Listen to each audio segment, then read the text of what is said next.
ओम साईराम। श्री साई बाबा एकादश बाणी।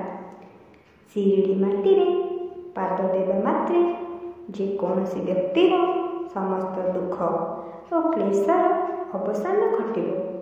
मनुष्य जेते दिनहीन हेले मध्य मो मस्जिद्र पाहाच को उठिबा मात्रे ताहार मन अशेष आनंद और उल्लास परिपूर्ण होइजिवो।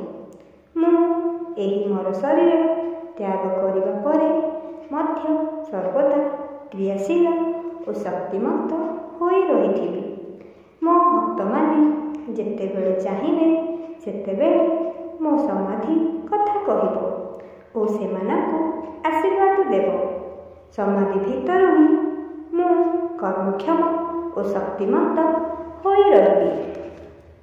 मोर अवशिष्ट उपदेश मो समाधि भितर प्रकाश पाइब। जेउ लोक माने मो निकटकू आसी निजकू मोठारे समर्पण पूर्वक मोर शरणापन्न हुअन्ति, मु सेमानकु सहायता प्रदान और पथ प्रदर्शन निमित्ते चिरजागृत रहिबि। तुमे मो आड़कू दृष्टिपात कले मु तुम प्रति दृष्टि देबि। तुमे मो उपरे निजर समस्त भार अर्पण कर, मु निश्चित भावरे ताहा बहन करिबि। तुमे जेतेबेले मो उपदेश और साहाय्य आवश्यक करिबो सेतेबेले ताहा संगे संगे पाई पारिबो। मो भक्त मानकर गृहरे कौनसी प्रकार अभाव रहिबो नाही। ओम साईराम। जय साईराम।